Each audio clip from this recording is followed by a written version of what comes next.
Hello, everybody. Welcome to week 9. Normally, I set this up on Friday. I apologize, Thursday night or so. I apologize. I trust everybody got through the storm okay. We didn't get any water in this basement here, which is actually pretty. Get these lights out of here. Actually, pretty impressive when you think about how old this house is. It's about 90 to 100 years old. I actually had some concrete put in so that way there wouldn't be any floods. But at one time, we used to get about 4 or 5 inches down here. But anyways. This week we're going to be looking at analyzing and understanding fiction. Now, two of the stories that we're going to be looking at. The first one is Gilman's Yellow Wallpaper, which you may remember from reader response criticism, which we looked at, I believe, in week 5. It's the story of a young woman. I'm not quite sure how old she is. Who's suffering from mental illness, and she becomes obsessed with. Well, I'm not going to give away the story. The second has been redone in episodes of TV shows like Sliders. Um, there's a few other stories that definitely, a few other novels, etc., that really focus on this idea of the lottery. Storm of the Century by Stephen King is a good example. The movie, I believe, was only a screenplay of the book. But really, it asks the question from the beginning: the lottery. Oh, what do we think of when we think of the lottery? And a lot of fiction, the best fiction, really makes you think. It really makes you, analyze things. It really makes you realize, hey, this could happen, or maybe it couldn't happen. A couple of weeks ago, you guys read The Cask of Amontillado by Edgar Allan Poe. Some of you said, well, this could happen. It was a perfect crime. Could something like that happen today? I don't know with our forensics. And the fact that criminals today are usually pretty stupid. I don't think that anybody would be able to get away with something like that, but who knows? Back then they did not have fingerprint technology. They didn't have any of the technology that we have today. They also didn't have Agent Gibbs or anybody from NCIS to help them. It's possible that the person might have gotten away with it back then, but maybe not today. And of course, the second one we looked at that some of you said, this isn't very realistic, was August 2026, so There Will Come Soft Rain. They named both titles at one time. You have to remember, back in the 50s, the threat of atomic war was, 10 times more than anybody could even imagine. My parents actually told me that during the Cuban Missile Crisis, they knew people who were in positions of political power who went to bed that night of the Cuban Missile Crisis not knowing if they were going to wake up the next morning. Well, that's scary. So what Ray Bradbury did was he was trying to take technology and take it to another level. What would the future be like? And some of you said, "Oh, this robotic house is pretty, futuristic. It can't possibly be true." Well, really, if you look up Google, they have some project out there now on. They're working on self-driving cars. And there's been a lot of debate on this, I think, because self-driving cars are probably safer, which means that insurance companies would not be able to surcharge because the cars would be safer, and people wouldn't necessarily be driving them. Auto body shops would be pretty much out of business. Mechanics and stuff like that, they might be at a disadvantage because people aren't, revving their engines as much. I don't know. But if you think about it, we have automatic coffee makers, we have programmable thermostats, um, programmable lights or essential lights that light up when you enter a room. We have timers on televisions. We have timers on when your car is going to start up. There are all kinds of things today that mimic the idea of what the future was going to look like in 2026 back in the 50s. And today, of course, with everybody wants to be entertained, at least the culture that we have, we don't see a lot of people looking into the future in terms of fiction and seeing really what would be available. You read the average science fiction story today, there's a lot of sex, a lot of violence, a lot of this, a lot of that. Nobody really takes the future very seriously anymore. And I think a lot of it is because technology is improving at a rate that we've just never seen before. It's a possibility that by the year 2025 we have computer chips in our brain that put me out of business because you can just simply download all the information you need at the touch of a button. That's where we're heading. But science fiction is one area that we've explored, and it's interesting. This is why we read fiction.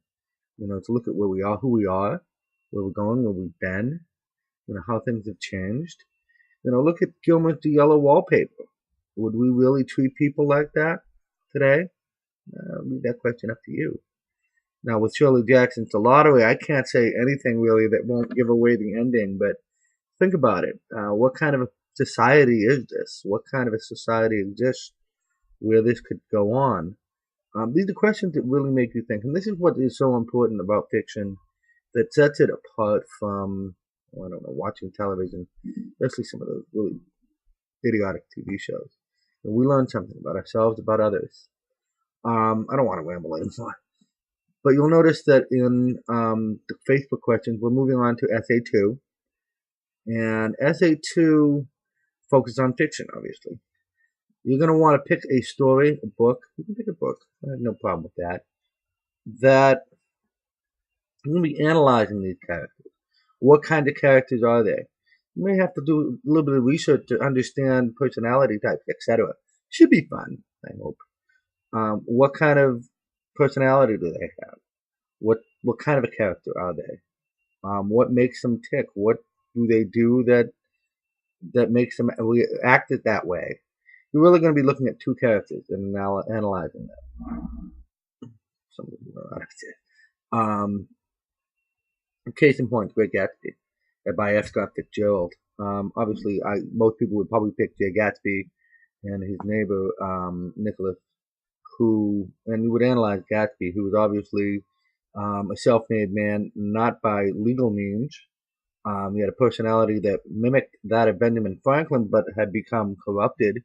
Back at the end, you actually see a list of things that his moral list of what he needed to be doing, which mimics Benjamin Franklin's. And however, he went wrong. And Nicholas, of course, is unnarrative. He's a little bit young, a little bit naive, not really that motivated in a sense. So you're going to be looking at analyzing characters like that. Right? You are going to need your book that you're choosing, plus two other sources, whether they be analyzing the author and maybe how the author projects that particular character. It can be character studies and stuff like that. We do see that. Okay. But chances are you're going to be looking at books or stories that are a little bit older. All right. You're going to be looking at stories that were probably written in the 1980s, pretty much before. And I don't mean to rain on anybody's parade. I know this really ridiculous phenomenon, really interesting phenomenon called 50 Shades of Grey. I know I'm pushing some of these buttons out there. But there's not a lot of sources out there for them. The Harry Potter stories, you probably could get away with at this point. There's been dissertations written on those characters. Looking at Tolkien's Lord of the Rings, I know there was a dissertation at one time on the character of Aragorn as one of the most misunderstood figures. He was supposed to be the messianic hero of the story.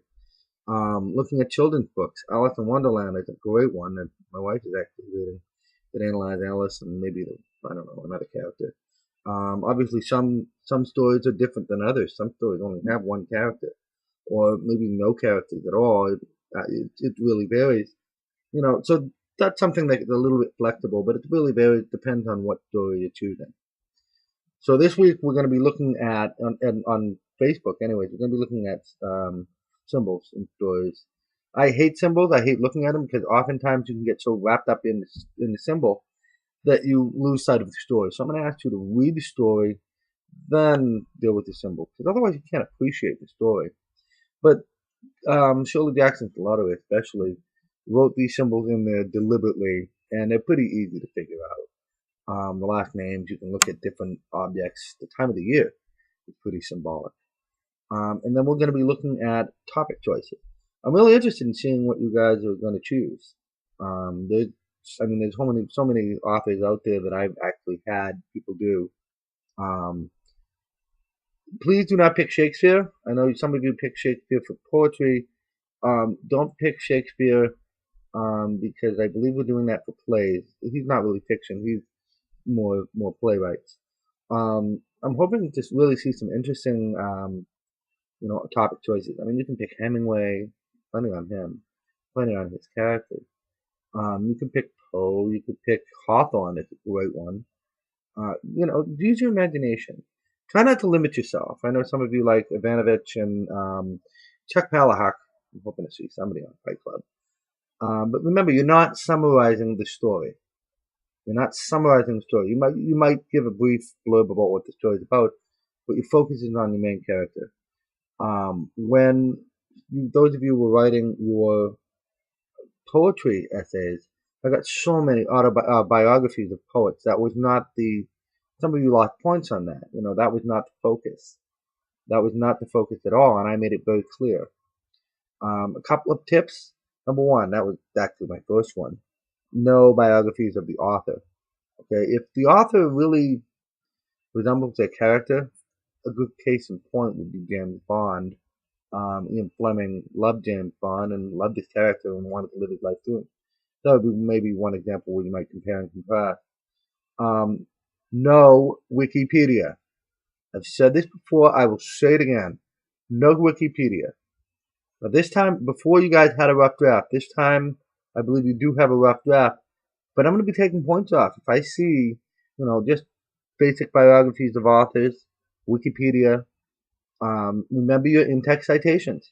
Okay, I've sent out information about that. I understand maybe some of you had the unfortunate disadvantage of having a Comp 1 instructor that was totally incompetent, and they did not go over MLA and text citation. I'm sorry, but you need to learn that. So I've given you guys some links in the OWL Online Writing Lab at Purdue. Use it, learn it, live it, love it. It's actually not that complex once you get beyond the basics.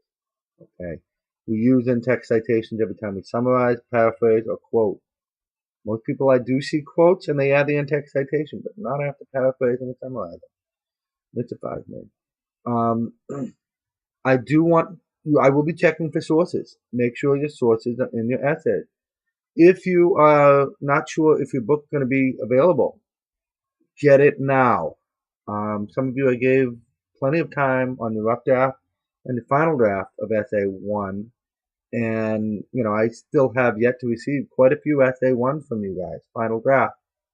Get them in. They're going to be zeroed out very soon. And whatever points you've lost, that's it. We're coming down to, 2/3 of the semester now. Okay. So I'm going to be looking for making sure that you're not just writing a biography, no Wikipedia, and no helium.com, no about.com, none of those encyclopedias. You're going to use online sources. You need to make sure it is from a legitimate website. Number 3, in-text citations. Number 4, your sources. Make sure you're using 2 sources. All right. And I believe that is it. So I will see you guys on Facebook. Tomorrow I'm going to be finishing up one of my doctoral assignments. I don't think it'll take all day, but it will take some time. So once I'm done with that, I'll hop on Facebook. So take care and good night.